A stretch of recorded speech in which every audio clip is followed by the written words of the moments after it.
Pandangan hati dong. Kalau ngeliat orang begitu pakai hati.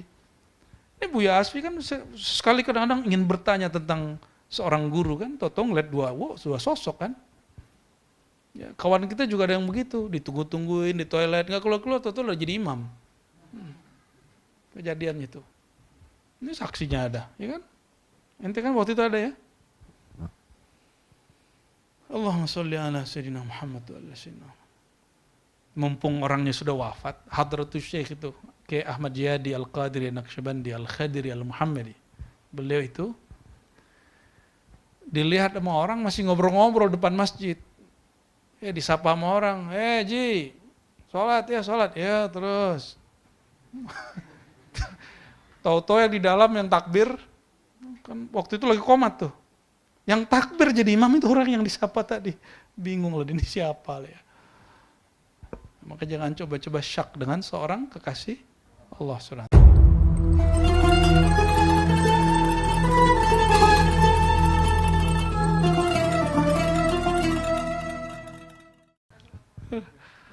Pengikutnya anak asrama itu.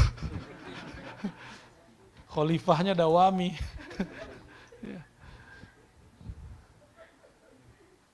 Karena Datu Dodo sudah buat tarekat baru katanya, tarekat emperan.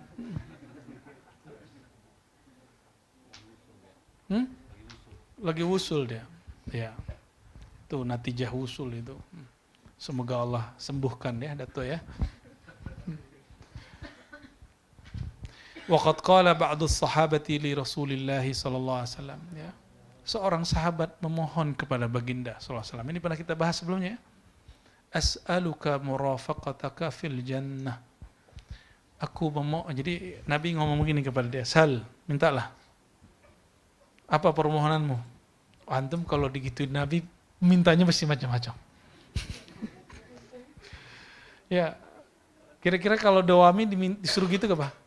Ya Rasulullah, 72 bidadari ya Rasulullah. Ya, satu aja belum.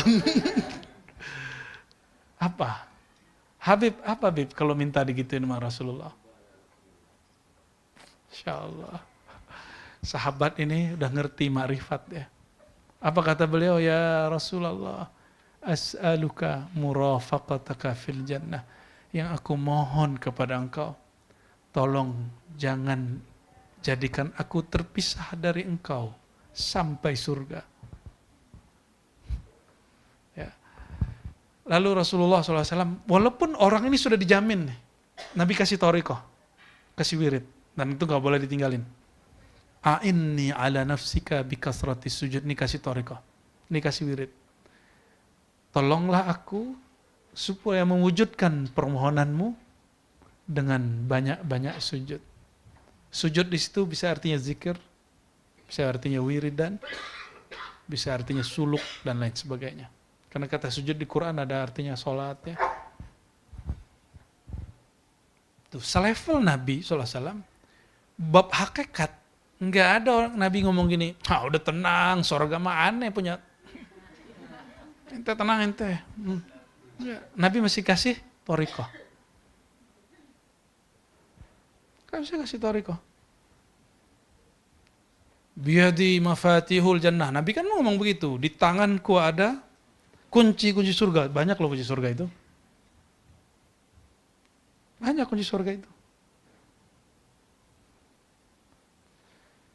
Tapi beliau tetap mengatakan, ini tolong aku terhadap dirimu untuk bikasrotis sujud. Banyak-banyaklah sujud.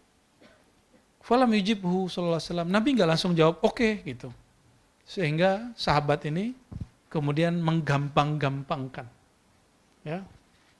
Tapi ada satu saat sahabat yang sudah aman dari itu, ini sahabat ini masih dibimbing tarqiyah oleh Rasulullah SAW. Ada sahabat Ahlu Badar, jumlahnya 313. Ini setelah, udah lama ini, udah akhir-akhir. Apa kata Nabi SAW?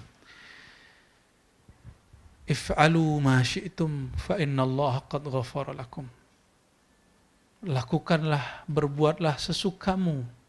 Allah telah menjamin ampunan untukmu.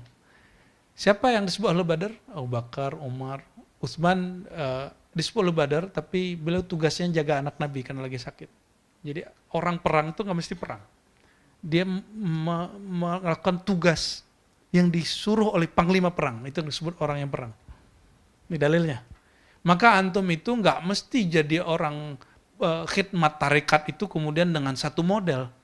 Yang penting patuh kepada sahibul khidmah. Sahibul tariqah. Ya.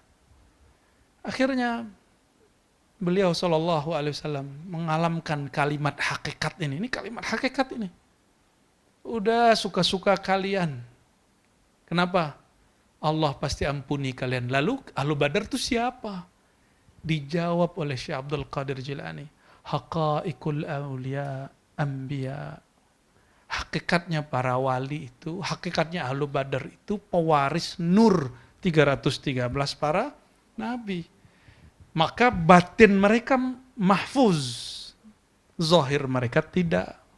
Batin mereka dijaga dari selain Allah. Zahirnya mungkin masih maksiat. Kenapa Allah ampuni? Dalil Qur'annya apa?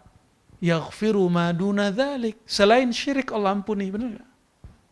Ahlul Badar tidak ada syirik satu noda, satu tetes pun enggak ada.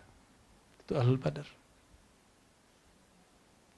Paham? Jadi kalimat ini bukan tanaqud, bukan kontradiksi. Sayyidina Muhammad SAW sedang membuka rahasia yang luar biasa. Dan itu beliau kalamkan di akhir-akhir. Ya. Ada yang di awal 1-2. Tapi kebanyakan kalam ma'rifat mulai muncul setelah Fathu Mekah. Fathu Mekah zahirnya Mekah ditaklukkan. Tapi pada hakikatnya itu Fathul Ma'rifah. Fathul Ma'rifah. Karena Mekah itu disebut Ummul Qura. Wal itu artinya induk. Ummul Qura, induk daripada kampung-kampung ma'rifat. Ya, maka orang yang di kolbunya ada wadah untuk ma'rifat pasti rindu ke Mekah. Betul nggak? Pasti rindu. Dan kita memohon kepada Allah Subhanahu wa taala semoga kita nggak menggampang-gampangkan ya, tasahul bahasa Arabnya apa? Gampang-gampangin. Wah, guru aneh mah ahlullah, waliullah, kutubuz zaman. Kita mah gak usah wiridan, norak. Orang yang begitu, dia nafas dia sudah wirid. Nafas dia sudah wirid. Kalau nafas ente sudah jadi wirid, ente gak perlu wirid. Kenapa? Wiridnya sudah intilakan, irtijalan, irtihalan. Ya, sukun wal harakah sawa. Ya. Ente diam, ente udah wirid. Kenapa? Dia sudah bersama dengan yang diwiridkannya. Oleh karenanya, karena belum semua sampai di sana. Beramallah. Selevel Nabi udah ketemu Allah kan? Kenapa masih sholat 11 rakaat setiap malam? Ada ente yang lebih tinggi dari makom Nabi SAW sehingga nggak sholat lagi? Ya. Tapi jangan ngomong begini. Ya. Masa wali nggak sholat? Ente ngelihat dia nggak sholat bukan berarti dia nggak sholat. Ketipu, mata ini menipu, kan kita udah sering dengar syairnya. Ya, pandangan mata sering menipu. Pandangan hati dong. Kalau ngelihat orang begitu pakai hati. Ini Buya Asfi kan sekali kadang-kadang ingin bertanya tentang seorang guru kan, toto ngelihat dua sosok kan. Ya, kawan kita juga ada yang begitu, ditunggu-tungguin di toilet, nggak keluar-keluar, toto udah jadi imam. Kejadian itu. Ini saksinya ada, ya kan? Ente kan waktu itu ada ya? Allahumma sholli ala sayyidina Muhammad wa ala sayyidina. Mumpung orangnya sudah wafat, hadratus syekh itu, kayak Ahmad Jiyadi Al-Qadiri Naqsyabandi Al-Khadiri Al-Muhammadi. Beliau itu dilihat sama orang masih ngobrol-ngobrol depan masjid. Ya disapa sama orang, Ji, sholat ya terus. Tahu-tahu yang di dalam yang takbir, kan waktu itu lagi komat tuh. Yang takbir jadi imam itu orang yang disapa tadi. Bingung loh, ini siapa ya. Maka jangan coba-coba syak dengan seorang kekasih Allah Subhanahu wa taala. وكان سيدي علي بن وفا رحمة الله وقد صلى سره يقول لا تطلب min syekhika ayamnahakal asrar wa anta lam tatahhar min ahmalil fujjar. Wahai para murid, jangan engkau menuntut dari gurumu agar mendapatkan limpahan rahasia darinya, sedangkan engkau belum menyiapkan kesucian hatimu terbebas dari amalan orang-orang yang fasik. Jadi gak usah aneh-aneh. Gak usah aneh. Kapan antum dikasih mimpi ketemu Rasul SAW? Saat lupa meminta mimpi, tapi sedang mengamalkan sunnahnya. Dikasih. Wallahi, aqul wallahi thalatha marrat. Ya, satarahu. Satarah. Jadi nggak usah minta-minta. Amalin aja sunnahnya. Apa sunnah Nabi SAW? Sunnah paling berat itu bukan sunnah pada diri. Sunnah ke orang lain. Sunnah ke orang lain. Kita disakiti, kita senyum. Kita dizolimi, kita maafin. Orang yang begitu, doanya mustajab. Maka saat doa antum mustajab, minta, ya Rasulullah, as'aluka murafataka fil jannah. Tolong, jangan kalau saya mintanya nggak begitu. Ya Rasulullah, as'aluka murafaqata fid darain. Kan boleh dong beda. Ya Rasulullah, mohon izin membersamaimu di dunia dan di akhirat. Ya. Maka kajian kita, semua kajian kita, semuanya membicarakan tentang Nabi Muhammad SAW, ilmu Nabi Muhammad SAW, ma'rifat Nabi Muhammad SAW, sunnah Nabi Muhammad Sallallahu Alaihi Wasallam. Semoga kalbu kita setiap saat kebuka mengamalkan sunnahnya satu persatu. Kata Imam Nawawi, ya, amalkanlah sunnah itu walaupun hadisnya dhaif, meskipun sekali. Kalau hadisnya sahih, amalkan berkali-kali. Ya, ini dhaif nih, amalkan walaupun sekali. Siapa tahu itu beneran hadis Nabi Sallallahu Alaihi Wasallam. Ketemu nih satu riwayat, siapa yang salawat hari Jumat 80 kali, Allah ampuni dosanya 80 tahun, amalin sekali. Ah, dikit banget ente salawat 80. Salawatnya jangan 80 kali dong. Ya, dikit tuh salawat 40 itu. Minimal salawat seorang salik pagi 100, sore 100, malam 100. Sehingga 300 tambahin. Maka Allah tambahin lewat salat sunat, ya 313 lah. Seluruh jumlah ahlul badar, sejumlah para nabi yang masyhur 313. Fa inna man wada'a al-asala fi qushuril hanzar tamarrara limararati wi'a'ihi waltabasa 'ala al-jahil anna al-asala murrun min aslihi. Ngeri Bu ya teksnya Bu ya. Jangan salahkan gurumu. Jika gurumu tetap memberikan rahasia kemakrifatannya, lalu engkau mengatakan makrifat gurumu tidak asik, makrifat gurumu tidak seru, makrifatnya enggak manis, talqinnya enggak seru. Kenapa? Kayaknya guruku belum nyampe. Padahal yang salah adalah wadahnya. Apa kata beliau? Coba perhatikan wahai Tuan. Jika madu yang manis ditaruh di wadah yang pahit, maka dia tempatnya akan mempengaruhi rasanya. Coba taruh madu di plastik, berubah loh rasanya.